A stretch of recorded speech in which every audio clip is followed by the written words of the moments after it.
నమస్తే. తెలంగాణ రాష్ట్ర రాజకీయాల్లో గత 3-4 రోజులుగా విపరీతంగా వినిపిస్తున్న పేరు గువ్వల బాలరాజు. ఎందుకు అంటే ఒక హాట్ టాపిక్గా ఎందుకు మారారు గువ్వల బాలరాజు? సో నిన్న మొన్నటిదాకా బీఆర్ఎస్లో ఉన్నారు. ఆయన బీఆర్ఎస్లో 2 సార్లు ఎమ్మెల్యేగా చేశారు. తర్వాత ప్రభుత్వ విప్గా చేశారు.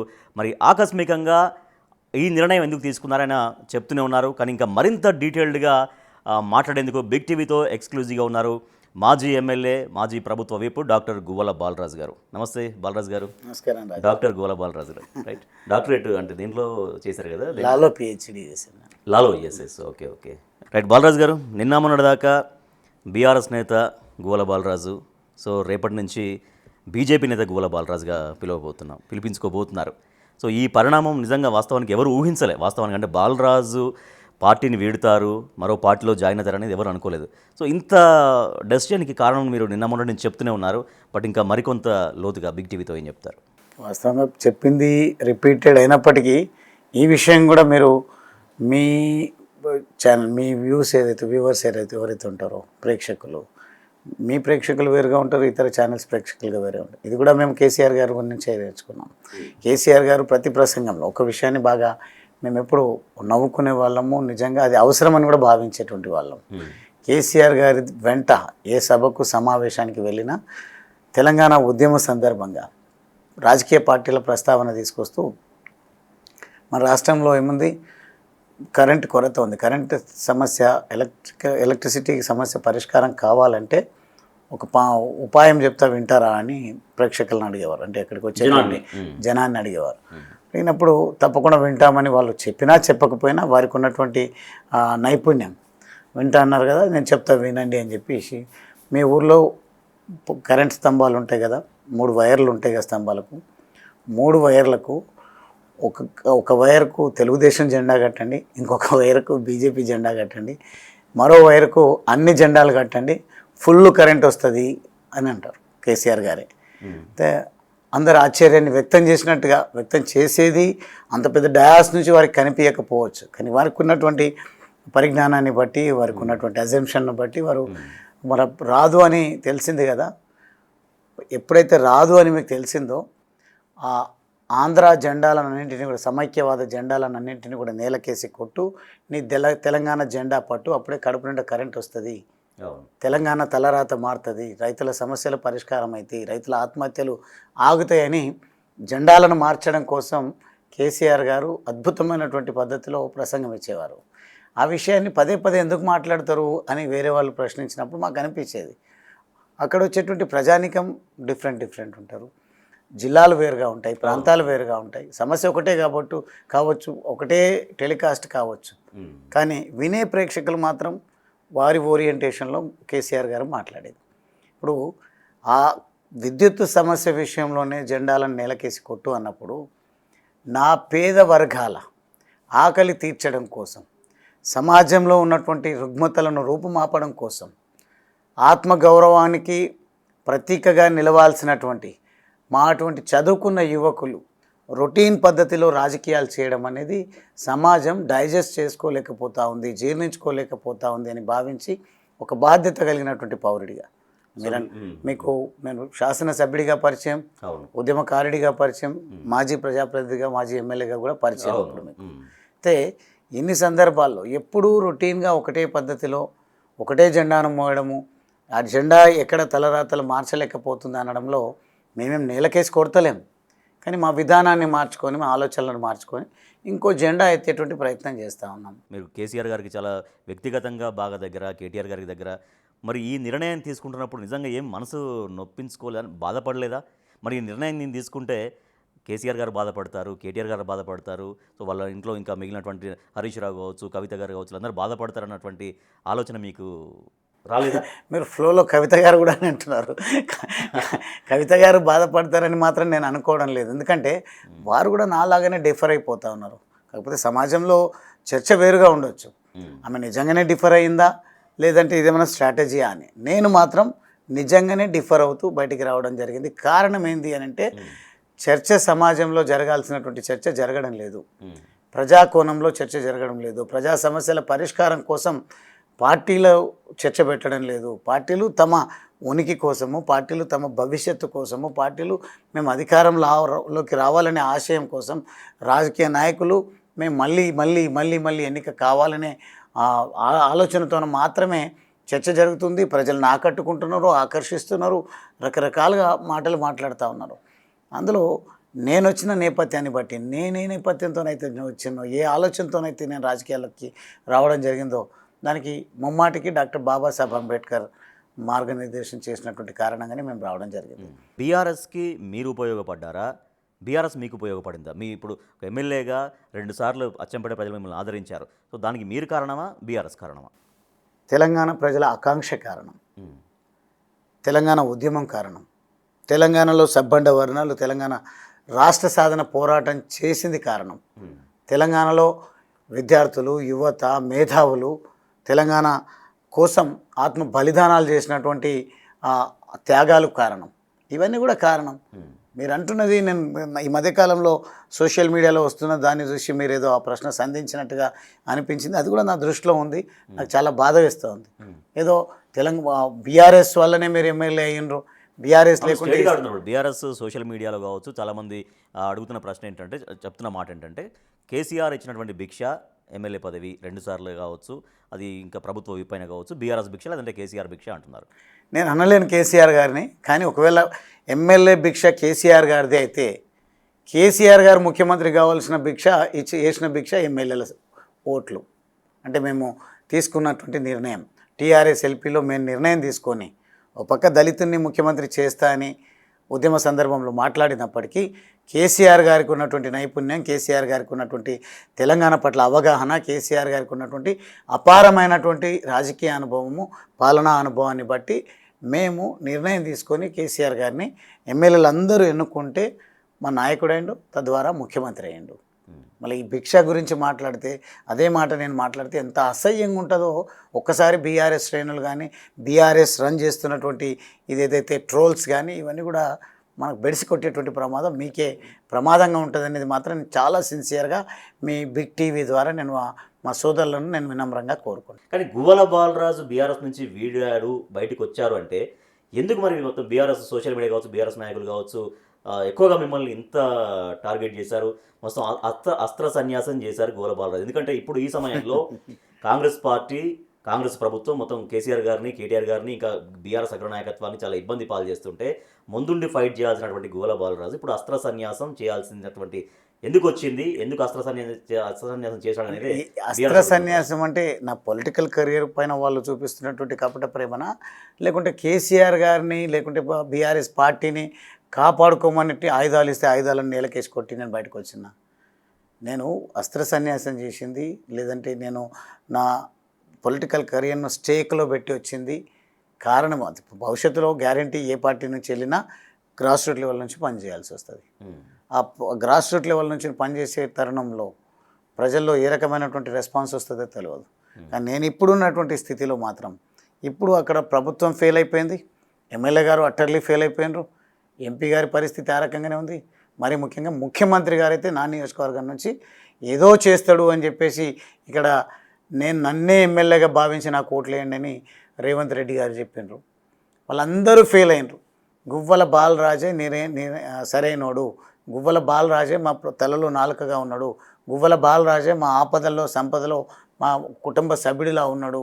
అటువంటి వాడిని ఈసారి మేము ఎంతైతే మెజారిటీతో ఓడిపోవడం జరిగిందో అంతకంటే డబుల్ థంపింగ్ మెజారిటీతో ఈసారి గెలిపిస్తామని ప్రజల్లో విస్తృతంగా చర్చ జరుగుతుంది. మీరు ఒకవేళ నా ఫోన్సే కనుక చెక్ చేస్తే ఆ మెసేజెస్ చూడండి, లేదంటే ఫోన్ కాల్స్ నేను మాట్లాడినటువంటి మాటలు వినండి ఎప్పుడైనా సందర్భం వచ్చినప్పుడు. సో మరి ఈ నిర్ణయం తీసుకునే కంటే ముందు అట్లీస్ట్ ఒకసారి మర్యాదపూర్వకంగా ఈ విషయమే మీ పార్టీ అధినేత అంటే బీఆర్ఎస్ అధినేత అయినటువంటి కేసీఆర్ గారికి చెప్దాము, లేకపోతే కేటీఆర్ గారికి చెప్దాము, వ్యక్తిగతంగా ఒక మంచి ర్యాప్ భవిష్యత్తులో కూడా మెయింటైన్ చేయడం కోసం, అంటే ఒక కార్డియల్ రిలేషన్స్ మెయింటైన్ చేయడం కోసం వారికి నేరుగా కలిసి చెప్దాము అని మీకు అనిపించలేదా? అన్నీ జరిగినాయి, ఒక రెసిగ్నేషన్ది మాత్రమే నేను చెప్పదలుచుకోలేదు. అని వాళ్ళకి తెలుసా మీరు పార్టీని వీడుతున్నారనేది? ఒక్కరికి కూడా తెలియదు అంటున్నా కదా. నా ఇంట్లో నా కుటుంబ సభ్యులు కూడా తెలియదు ఒక 15 రోజుల క్రితం వరకు. నేను రెసిగ్నేషన్ కంటే ముందు 1 వీక్ 10 డేస్ నుంచి అందరికీ చెప్పడం మొదలుపెట్టి మా ఇంట్లో ఇంకా బయట పాపం నన్ను ఈ స్థాయికి తెచ్చిన నా అన్నదమ్ములు, నా క్యాడర్, నా ప్రజాప్రతినిధులు, నా అచ్చంపేట ప్రజలు, ఓటర్లు వారికి చెప్పకుండా రావడం అనేది బాధాకరమే. కానీ దానికి కారణాలు అయితే ఉన్నాయి తప్పకుండా. మరొకసారి ఇంతకుముందు ఒక ఛానల్లో చెప్పిన, గతంలో ఒక ఛానల్లో చెప్పిన, ఇంక ఇప్పుడు కూడా మీ ద్వారా కూడా చెప్పేటువంటి ప్రయత్నం చేస్తా. నేను కేసీఆర్ గారి కుమారుడిని కాదు, లేదంటే నేను గొప్ప బ్యాక్గ్రౌండ్ ఉన్నటువంటి రాజకీయ నాయకుడిని కాదు. నేను స్వతహాగా ఎదిగొచ్చినటువంటి ఫస్ట్ జనరేషన్ పాలిటీషియన్ నేను. అటువంటి అప్పుడు నేను గనక ఈ దిశగా చర్చ మొదలుపెట్టినంటే ఖచ్చితంగా కారణాలు ఏదైనా ఫిక్స్ చేసి, ఎటువంటి అభాండమైన చేసి నన్ను సస్పెండ్ చేయడం అనేది ఖాయం. ఎందుకంటే ఒక్కొక్క ప్రాక్టీస్ నాకు తెలుసు, ఎవరి విధానాలు ఏ రకంగా ఉంటాయో. కాబట్టి ఆ దుస్థితి చదువుకున్న యువకుడిగా కొంత స్మార్ట్గా ఆలోచించి చేయాలి. రిజైన్ చేస్తే మళ్ళీ ఎవరికి తెలియద్దు అనే ఉద్దేశంతోన నేను ఫ్యాక్స్ మన కొరియర్ ద్వారా నా రిజిగ్నేషన్ లెటర్ను పంపించడం జరిగింది. కానీ తర్వాత మరి మిమ్మల్ని సంప్రదించే ప్రయత్నం జరగలేదా? సరే మాట్లాడదాం బాలరాజు, ఎందుకు పార్టీ వేయడం, దీనికి కలుద్దాము మాట్లాడదాం అనేటువంటి ఇవన్నీ ఉంటాయి కదా సహజంగా. అందుకే అంటున్నా, రీచ్ అయిన తర్వాత 1-2 రోజుల పాటు వారు నాతో ప్రయత్నం చేయడం జరిగింది. నాతో పాటు కలిసిపోయిన చేసిన ప్రజాప్రతినిధులతో నన్ను సంప్రదింపజేయడం జరిగింది. వారందరితో కూడా చెప్పించేటువంటి ప్రయత్నం చేయండి జరిగింది. కానీ నేను చాలా డీసెంట్గా, పొలైట్గా సరే సరే అని మాట్లాడుకుంటూ కేటీఆర్ గారితో, హరీష్ రావు గారితో ఫోన్లో జరిగింది. సరే అన్న వింటాను సార్, మంచిది సార్ అనుకుంటూ మాట్లాడడం జరిగింది. కాదని చెప్పలేం కదా. అదేవిధంగా మిగతా మిత్రులతోనైతే స్వతహాగా ఒకరిద్దరు దగ్గరికి, నేను వారి దగ్గరికి వెళ్ళి, నా దగ్గరికే వస్తామంటే నా దగ్గరికి ఎందుకు వస్తారు, ఏం పర్వాలేదు, నేనే మీ దగ్గరికి వస్తాను గౌరవంగా వెళ్ళి, ఇది పరిస్థితి, నేను ఉండదలుచుకోలేదు, మీరు ఒకవేళ నా పైన ఇంత ప్రేమను చూపిస్తున్నారు కదా, భవిష్యత్తులో మనం ఖచ్చితంగా మళ్ళీ ప్రజలు మనల్ని మెచ్చితే గెలిచి మళ్ళీ అసెంబ్లీలో కలుద్దాం, లేకుంటే ప్రజా సమస్యల పరిష్కారాల విషయంలో ఆ చర్చల్లో కలుద్దాం, ఆ సందర్భాల్లో కలుసుకుందాం. మన స్నేహం ఎప్పటికీ పదిలంగానే ఉంటుంది. కానీ నన్ను ఆలోచించుకోనివ్వండి, నన్ను భిన్నమైనటువంటి ప్రయాణాన్ని మొదలుపెట్టిన ఆ ప్రయాణాన్ని ఆపే ప్రయత్నం మాత్రం చేయకండి అని నేను వినమ్రంగా చెప్పి బయటికి రావడం జరిగింది.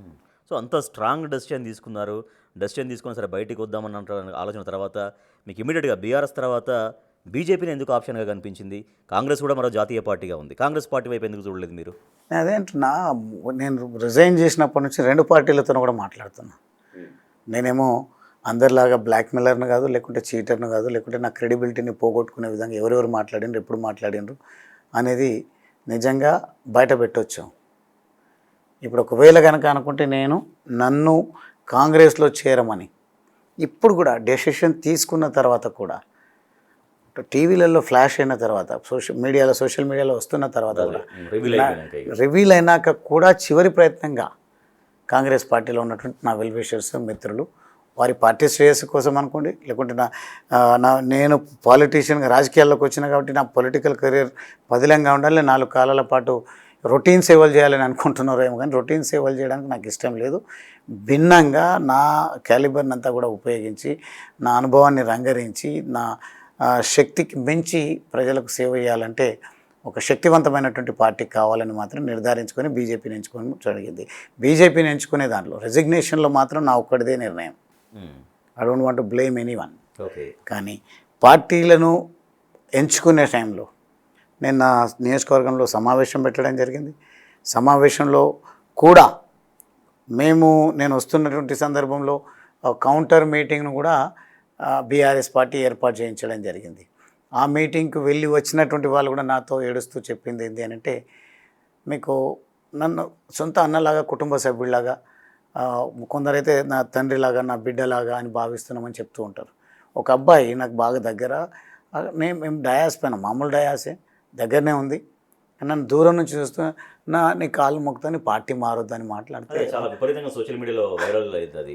ఎట్లా వచ్చింది వైరల్ అంటే, నెగటివ్గానా పాజిటివ్గానా? అంటే అతను అదే పార్టీ మారకుండా నన్ను వేడుకుంటున్నాడు, మీరేమో కొంచెం ఎమోషనల్గానే కనిపించింది ఆ విజువల్. అది దాన్ని ఏ రకంగా చిత్రీకరించినా మీరేమో ఎప్పుడైనా గమనించారా? నా కళ్ళ ముందు మీతో వెంట కానీ అదే కార్యకర్తలు మీ వెంట రావట్లేరు, మీరు ఒక్కరితే వెళ్తే వెళ్ళండి, అది కూడా వెళ్ళొద్దు, మీరు వెళ్ళినా కూడా మీరు వెళ్ళండి అని వేడుకుంటున్నారు అనేది అది లేదు, అది కాదు. రెండో ఆప్షనే లేదు, మీరు 100% ఉండాల్సిందే అని. చివరిగా నేను మాట్లాడిన తర్వాత ఏ ఒక్కరు కూడా ఇంత జరిగిందా, వీరి ఆశయం ఈ రకంగా ఉందా, నిజమేనా, నిజంగా ఈ రొటీన్ లైఫ్లో మనకు అవసరమా అని భావించిందో చివరిగా మీరేదైతే నిర్ణయం తీసుకున్నారో దాని వెంటనే మేము నడుస్తామని 80% of the people of my constituency accept చేసిండ్రు. ఆ రోజు వాళ్ళు పెట్టిన కౌంటర్ మీటింగో లేకుంటే ఈరోజు పెట్టిన కొంత పెట్టుబడిదారులతో అలా ఏర్పాటు చేసిన మీటింగ్లను నాకు వ్యతిరేకంగా మాట్లాడిన కొంతమంది, కానీ అక్కడికి వెళ్ళి ఈరోజు మీటింగ్లో కూడా జేజీబీఆర్ నన్ను కేసీఆర్ గారిని ఎట్లయితే రాష్ట్రంలో అంటారో నా నియోజకవర్గంలో జీబీఆర్ అంటుంటారు. గువ్వల బాలరాజ్ అని రాష్ట్ర వ్యాప్తంగా బాగా సుపరిచితుని నేను. అదేవిధంగా జీబీఆర్గా మాత్రం యువత మొత్తం ఎప్పుడు కూడా జీబీఆర్ అని పచ్చబొట్లు వేయించుకోవడం, జీబీఆర్ అని వాళ్ళ ఇంట్లలో రాసుకోవడం, ఇవన్నీ వాళ్ళ గుండెల్లో రాసుకోవడం జరిగింది. అందుకే అచ్చంపేట ప్రజలంటే నా ప్రాణం, నా ఊపిరి, నా శ్వాస. సో ఇప్పుడు బీజేపీ మిమ్మల్ని ఎంచుకుందా, మీరు బీజేపీని ఎంచుకున్నారా? ఎందుకంటే ఈ ప్రశ్న ఎందుకు అడుగుతున్నానంటే, గతంలో మీరు ఎమ్మెల్యేగా ఉన్నప్పుడు మిమ్మల్ని కొనుగోలు చేసే ప్రయత్నం చేసింది Ajit Nagar farm house episode అందరికి తెలిసిన విషయమే. సో అప్పుడు మీరు అమ్ముడు పోలేదు, ఇప్పుడు మీరు అమ్ముడు పోయారు, ఇప్పుడు మిమ్మల్ని బీజేపీ కొన్నది అనేది ఇప్పుడు జరుగుతున్నటువంటి చర్చ. పార్టీ మారాలనే నిర్ణయం నాది, కానీ ఏ పార్టీకి మారాలనేది మాత్రం నిర్ణయంలో సమాజం యొక్క సలహాలు ఉన్నాయి. అది నా క్యాడర్ అనుకోండి, లేదంటే ఇంటలెక్చువల్స్ అనుకోండి, నాకు విద్యాబుద్ధులు నేర్పినటువంటి గురువులు అనుకోండి, నాకు కొంత గొప్ప మెంటర్షిప్ చేస్తున్నటువంటి మేధావులు అనుకోండి, మాకున్నటువంటి పిచ్చి లాయల్టీ, మేము లాయల్గా ఉండాల్సింది మా ఆలోచనలకు, మేము లాయల్గా కమిటెడ్గా ఉండాల్సింది ప్రజలకు అనేది మర్చిపోయి కొన్ని సందర్భాల్లో పార్టీలకు నాయకులకు వేరే వాళ్ళు వాడతారు పదాలు, కానీ నేను అది వాడలేను. ఊడిగా చేయడం కాదు ఒక నాయకుడి లక్షణం అని ఆలోచించిన తర్వాత నేను రాజీనామా చేసిన తర్వాత చర్చ పెట్టినప్పుడు చర్చలో ప్రజలు కోరుకుంటున్నది ఏంటంటే కొంత గొప్ప బీజేపీకి ద్వారా దేశానికి, రాష్ట్రానికి, ప్రజలకు, మరీ ముఖ్యంగా సమాజంలో చివరికి నెట్టేయబడ్డటువంటి నిర్లక్ష్యానికి గురైనటువంటి వాళ్లకు ఒక సహకారము చేయూత అందాలంటే బీజేపీతో సాధ్యమైతే తప్ప కాంగ్రెస్తో కాదు. కాంగ్రెస్ గరీబీ హటావో అనే స్లోగన్ను ఎప్పుడో తీసుకొచ్చింది, కానీ గరీబీ హటావో కాదు, గరీబోంకు హటాది అనే ఒక చర్చ విస్తృతంగా అయితే ప్రజల్లో జరుగుతుంది. అందుకోసమే ప్రజల నుంచి వచ్చినటువంటి సలహాలు నేను అబ్సల్యూట్గా 100% వచ్చింది అనడం లేదు.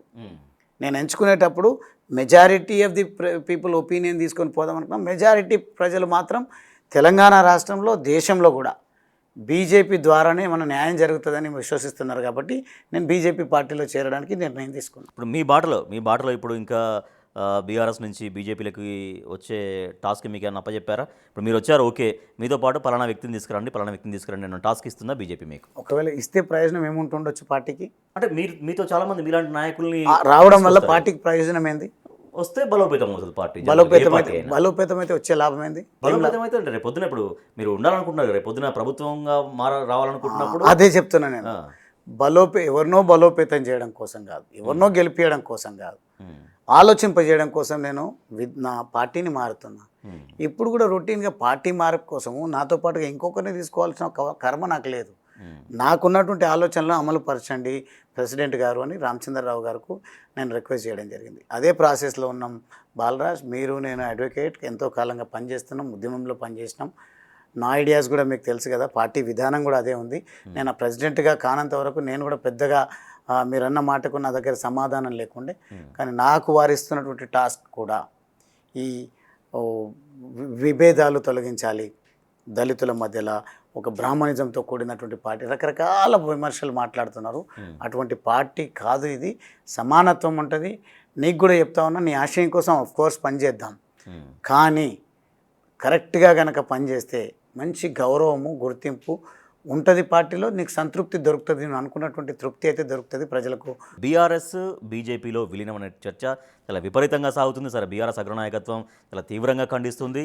కానీ అందరూ మాట్లాడడం ఒక ఎత్తు, కవిత గారు స్వయంగా మాట్లాడడం బీఆర్ఎస్ బీజేపీలో కలవబోతోంది, అందుకే నాకు ఆ ప్రయత్నాలు నేను వ్యతిరేకించాను, సో చాలా వరకు మాట్లాడారు. సో కొంత ఇంకా నడుస్తుంది, ఆ గ్యాప్ కూడా నడుస్తుంది. మరి మీరు కూడా అదే ధోరణి చెప్పారు, బీఆర్ఎస్ బీజేపీలో కలవబోతుంది కాబట్టి ముందే మనం వెళ్ళి ఉంటే బాగుంటుంది అన్నటువంటి ధోరణిలో మీరు మాట్లాడినటువంటి ఆడియో కూడా మొన్నటిదాకా బాగానే వైరల్ అయింది. ముందు ఎవరు చెప్పిండ్రు? అది నేను చెప్పినా, కవిత గారు చెప్పినారు. కవిత గారు చెప్పినప్పటికీ కూడా కవిత గారు చెప్పినప్పుడేమో దాచిపెట్టుకుంటారు. గువ్వల బాలరాజు చెప్తే ఎవడో పనికిరానోడు, బచ్చాగాడు, మాట్లాడుతున్నారంట. ఎందుకు స్వయంగా ఆమె రాసిన లెటర్ బయటకు వచ్చింది కదా. అదే కదా, మరి ఇప్పుడు నాకు సభ్యత ఉంది కాబట్టి కవిత గారి గురించి నేను ఏమన్నాను, నా గురించి బచ్చాగాడంటే నాకంటే పెద్దోడు ఏం కాడు కేటీఆర్ గారు.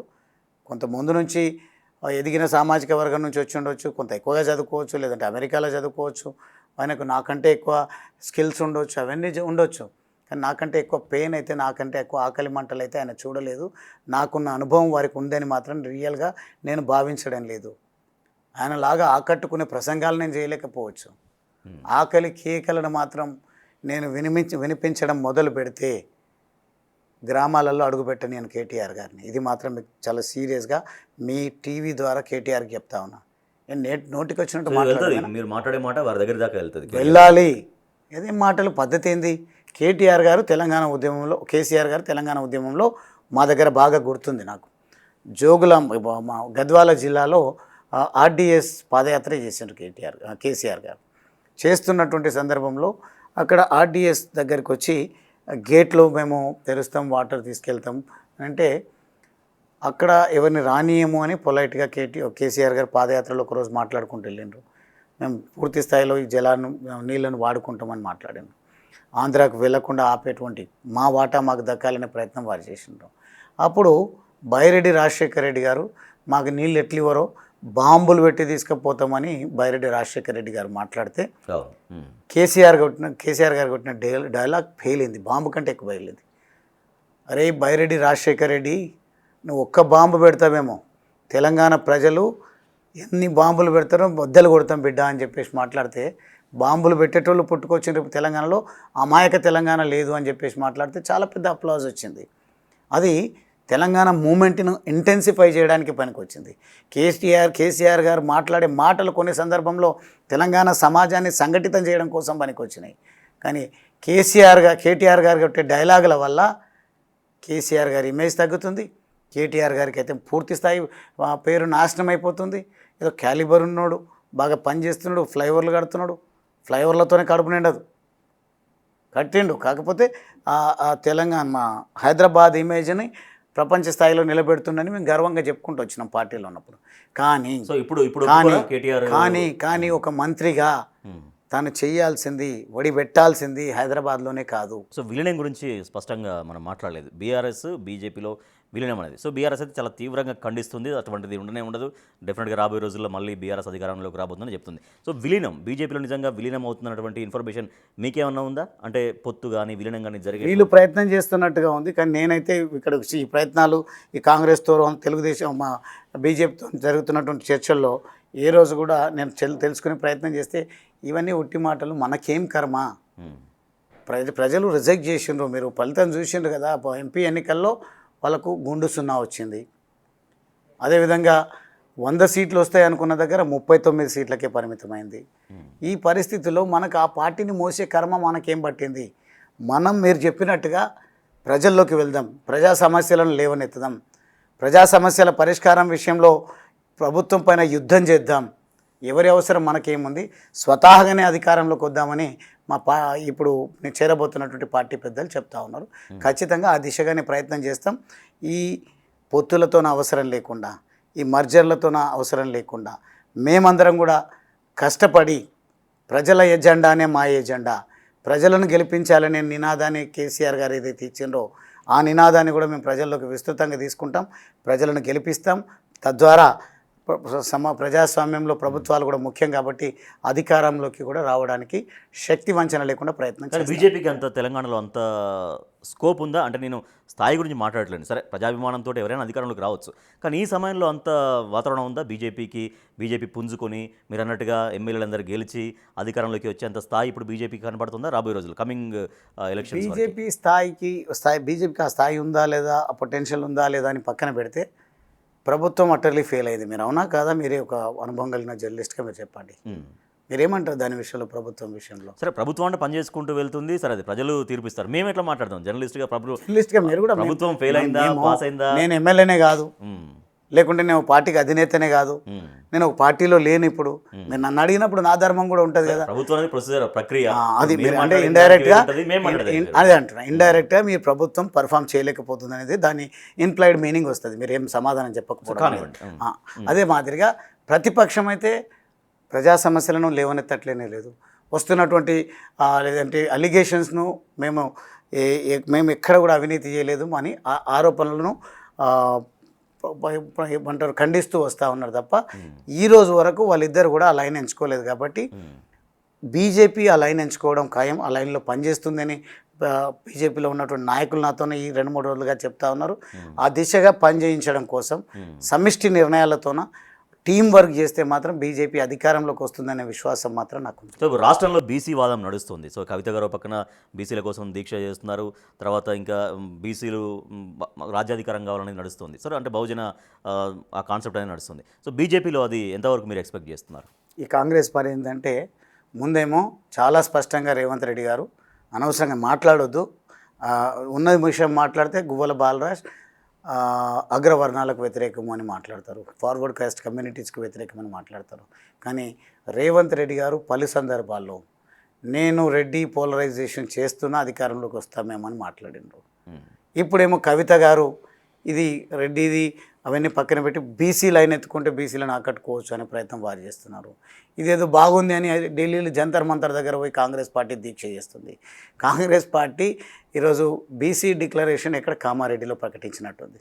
బీసీ డిక్లరేషన్ విషయంలో వారు ఇచ్చినటువంటి హామీని నెరవేర్చుకోకుండా ఇప్పుడు 50% మించి రిజర్వేషన్ ఇచ్చేటువంటి వెసులుబాటు ఉందా లేదా పక్కకి పెడితే ఇస్తామని చెప్పడం జరిగింది. ఆ బీసీ రిజర్వేషన్ ఏందో ముస్లింలను మోసం చేయకుండా, హిందువులను మోసం చేయకుండా, లేదంటే బీసీలను మోసం చేయకుండా మీరు ఇచ్చినటువంటి మాట చాలా స్పష్టంగా బీసీలకే మీకు చిత్తశుద్ధి ఉంటే 42% రిజర్వేషన్ ఇచ్చి నిరూపించుకోవాలి తప్ప ఈ చర్చలను పెట్టి అమాయకులను మభ్యపెట్టి ఈ వర్గాలను ఇబ్బందికులకు గురి చేసి రాజకీయంగా పబ్బం గడుపుకునే ప్రయత్నం అయితే చెయ్యొద్దు అని చాలా స్పష్టంగా సూటిగా నేను గౌరవ ముఖ్యమంత్రి రేవంత్ రెడ్డి గారికి తెలియజేస్తాను. ఇంకోటి బాలరాజు గారు, మీరు అంటే బీజేపీని ఎంచుకున్నారు, అంటే బీజేపీ అయినా కాంగ్రెస్ అయినా 2 జాతీయ పార్టీలే. సో గతంలో మీకు నాగర్ కర్నూలు ఎంపీగా పోటీ చేశారు, సరే ఓడిపోయారు, అది వేరే విషయం, ఒక అనుభవం కావచ్చు మీకు అది. అంటే రాబోయే రోజుల్లో గువ్వల బాలరాజు గారు దేశ రాజకీయాల్లో అంటే మళ్ళీ ఎంపీగా పార్లమెంట్ వైపు వెళ్ళేటువంటి ఆలోచన ఉందా, లేదంటే రాష్ట్రంలో ఎమ్మెల్యేగా ఆలోచన ఉందా? అంటే మీరు అన్నారు సరే పదవులు ఆలోచన లేవని వేరుగానే డెఫినెట్గా వస్తే ఎవరు కాదన్నారు, ప్రజాభిమానంతో ఏ పదవినన్నా తీసుకోవాల్సిందే. సో ఏంటి మీ ఆలోచన, రాష్ట్రంలో ఉండాలన్నా కేంద్రంలో ఉండాలి, ఒక ఎంపీగా ఆలోచన ఉందా? కానీ బీఆర్ఎస్ చెప్పినట్టయితే కాను, అయితే ఎమ్మెల్యేనైతే లేదంటే ఎంపీగానైతే. కానీ బీఆర్ఎస్ ఎంచుకుంటున్న విధానము ఓడిపోయినటువంటి ఎమ్మెల్యేలు కానీ ఎంపీలు కానీ మంత్రులు కానీ జెడ్పీటీసీలుగా పోటీ చేసి జిల్లా పరిషత్ చైర్మన్ కావాలంటున్నారు. జిల్లా పరిషత్ చైర్మన్ పదవిని తక్కువ అంచనా వేయడం లేదు, జెడ్పీటీసీ పదవిని తక్కువ అంచనా వేయడం లేదు. కానీ మా అవకాశాల్లోనూ మా వర్గాల్లో ఉన్నటువంటి ఇతరులకు ఇవ్వకుండా ఎస్సీ జిల్లా పరిషత్ చైర్మన్ అయిందంటే మీరు పోటీ చేయాలి, ఎస్సీ జెడ్పీటీసీ ఎక్కడ ఉంటే అక్కడ అని చెప్పేసి మాట్లాడు. మా అవకాశాలను మేమే కాలరాసే విధంగా మా వర్గాలు స్ట్రెంగ్తన్ కాకుండా ప్రయత్నం కుట్ర ఏదైతే బీఆర్ఎస్ పార్టీ చేస్తుందో నేను నిశ్చితంగా గమనిస్తా. రేపు భవిష్యత్తులో ఎమ్మెల్యేలు, దళిత ఎమ్మెల్యేలు, ఎస్టీ ఎమ్మెల్యేలు ఓడిపోయిన చోట జనరల్ స్థానాల్లో దాని గురించి నేను పెద్దగా మాట్లాడను. ఎస్సీ ఎస్టీలు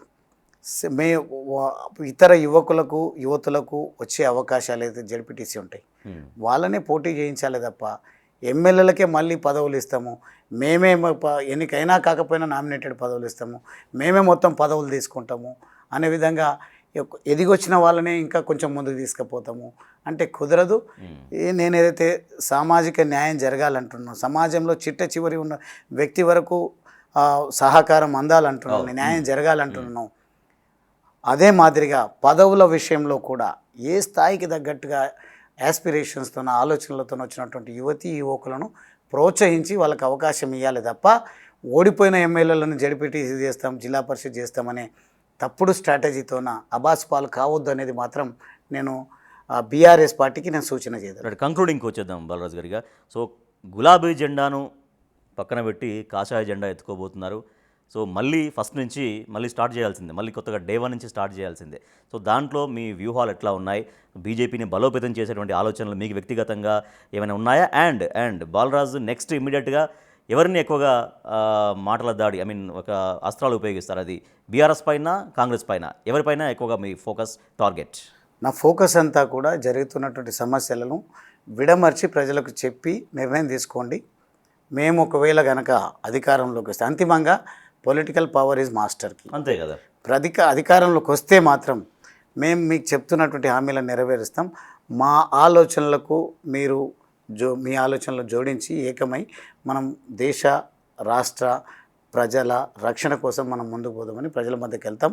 ఈ ప్రభుత్వం విఫలమైతే ప్రభుత్వం ఇచ్చిన హామీలను నెరవేర్చలేదు కాబట్టి ప్రభుత్వాన్ని ఎక్కుపెడతాం. అదేవిధంగా ప్రభుత్వం పైన పోరాటం చేయకుండా వాళ్ళ పైన వచ్చినటువంటి అలిగేషన్స్, వాళ్ళ పైనటువంటి ఆరోపణలను మేము ఏమీ తప్పు చేయలేదు అని నిరూపించుకుంటూ పొద్దుపోయే పని చేస్తే మాత్రం ప్రధాన ప్రతిపక్షాన్ని కూడా వదిలిపెట్టకుండా నిరంతరంగా ప్రజల్లో ఉంటాం. ఈ రెండు పార్టీలను కూడా దోషులుగా ప్రజల మధ్య నిలబెట్టి నిలిచే ప్రయత్నం అయితే చేస్తాం. Right, okay, thank you Balaraju garu. Wish you all the best. మీ కొత్త జర్నీ మీకు బాగానే ఉండాలని, దాంట్లో కూడా మీరు సక్సెస్ కావాలని మనస్ఫూర్తిగా కోరుకుంటున్నాం. Thank you so much. ఎసిగా ప్రజల శ్రేయస్సే తన శ్రేయస్సు అని, సో ఎక్కడ కేవలం పార్టీని బలోపేతం చేయడం కోసం కాదు, పార్టీని తనకేదో పదవులు ఇవ్వడం కోసం కాదు, ఒక ఐడియాలజీ ప్రకారం ముందుకెళ్తాం, తద్వారా పార్టీ బలోపేతానికి కృషి చేస్తామని చెప్తున్నారు డాక్టర్ గువ్వల బాలరాజు గారు. Thank you.